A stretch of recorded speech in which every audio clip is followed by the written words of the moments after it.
రాబోయే జీహెచ్ఎంసీ ఎన్నికలకు సంబంధించి బీఆర్ఎస్ వర్కింగ్ ప్రెసిడెంట్ కేటీఆర్ ప్రత్యేక వ్యూహరచన సిద్ధం చేస్తున్నారు. ఈ ఎన్నికలు ఎప్పుడొచ్చినా గులాబీ శ్రేణులు సిద్ధంగా ఉండాలని పిలుపునిచ్చారు.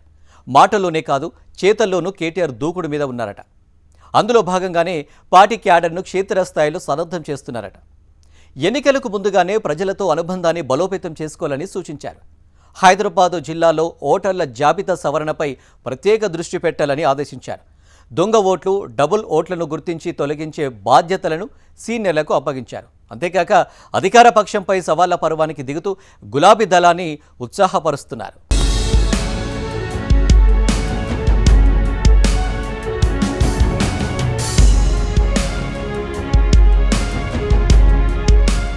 తెలంగాణ రాష్ట్ర ప్రభుత్వం జీహెచ్ఎంసీని 3 కార్పొరేషన్లుగా విభజించిన నేపథ్యంలో రాజకీయ సమీకరణాలు వేగంగా మారుతున్నాయి.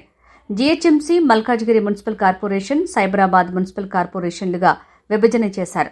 ఈ పరిణామాలను ప్రధాన ప్రతిపక్షం బీఆర్ఎస్ అత్యంత కీలకంగా చూస్తోంది. ముఖ్యంగా హైదరాబాద్ నగరాన్ని అభివృద్ధి చేసిన పార్టీగా ప్రజల్లో ఉన్న భావోద్వేగాన్ని మళ్లీ ఓట్లుగా మార్చుకోవాలని ఆ పార్టీ వర్కింగ్ ప్రెసిడెంట్ కేటీఆర్ ప్రయత్నిస్తున్నారు. శేర్లింగంపల్లి, కూకట్పల్లి, ఎల్బీనగర్, ఉప్పల్, మల్కాజ్గిరి వంటి కీలక పట్టణ నియోజకవర్గాలపై ప్రత్యేక దృష్టి పెట్టినట్లు పార్టీ వర్గాలు చెబుతున్నాయి. కేటీఆర్ నిర్వహిస్తున్న సమీక్షా సమావేశాల్లో ప్రధానంగా 3 అంశాలపై దృష్టి సారిస్తున్నట్లు తెలుస్తోంది. బూత్ స్థాయి కమిటీల పునర్వ్యవస్థీకరణ, గత ఎన్నికల్లో బలహీనంగా ఉన్న డివిజన్ల గుర్తింపు, కాంగ్రెస్, బీజేపీల వ్యూహాలను ఎదుర్కొనే ప్రచార కార్యాచరణపై ప్రణాళికతో ముందుకు వెళ్తున్నారని టాక్.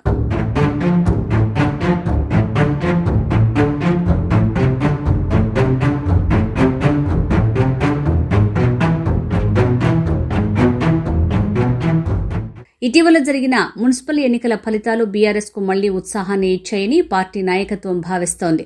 పట్టణ ప్రాంతాల్లో ఇంకా బీఆర్ఎస్కే బలమైన మద్దతు ఉందని కారు పార్టీ క్యాడర్ బలంగా నమ్ముతోంది. మున్సిపల్ ఎన్నికల్లో పార్టీ గణనీయ విజయాలు సాధించిందని, ఇది కాంగ్రెస్ ప్రభుత్వంపై పెరుగుతున్న అసంతృప్తికి సంకేతమని కేటీఆర్ పార్టీ నేతలకు, క్యాడర్కు చెబుతూ వస్తున్నారు. మరోవైపు కాంగ్రెస్ ప్రభుత్వం జీహెచ్ఎంసీ విభజనను రాజకీయ ప్రయోజనాల కోసమే చేపట్టిందని బీఆర్ఎస్ ఆరోపిస్తోంది. ఎన్నికలను ఆలస్యం చేయడానికి ప్రత్యేకంగా అధికారుల్ని నియమించారని, ప్రజాభిప్రాయం లేకుండానే నిర్ణయాలు తీసుకున్నారని పార్టీ నేతలు విమర్శిస్తున్నారు. ఇక కేటీఆర్ తమ సమావేశాల్లో కార్యకర్తలకు గ్రేటర్ హైదరాబాద్ ఎన్నికలపై స్పష్టమైన సందేశం ఇస్తున్నారు. హైదరాబాద్ నగరంలో వచ్చే ఎన్నికల మేనిఫెస్టో ఇప్పుడే చెప్పేస్తున్నారు. హైదరాబాద్లో మళ్లీ గులాబీ జెండా ఎగురవేయాలి అనే నినాదంతో పార్టీ శ్రేణులను ఉత్తేజపరుస్తున్నారు. ఈ క్రమంలోనే సనత్ నగర్, ఎల్బీనగర్, అంబర్పేట్, కూకట్పల్లి నియోజకవర్గాల సమీక్షలు నిర్వహించారు.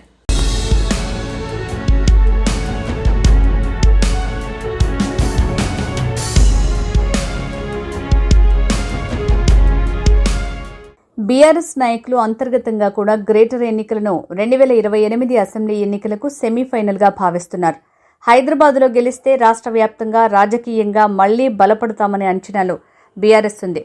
అందుకే నియోజకవర్గాల వారీగా సామాజిక వర్గాల సమీకరణలు, ఐటీ ఉద్యోగులు, మధ్యతరగతి, యువత ఓటర్లపై ప్రత్యేక ఫోకస్ పెంచుతోంది. అదే సమయంలో కాంగ్రెస్ ప్రభుత్వంపై అవినీతి, పరిపాలనా వైఫల్యాలు, చట్ట వ్యవస్థ సమస్యలు, పెట్టుబడుల తగ్గుదల వంటి అంశాలను ప్రజల్లో బలంగా తీసుకువెళ్లాలని కేటీఆర్ నేతలకు సూచిస్తున్నట్టు తెలుస్తోంది.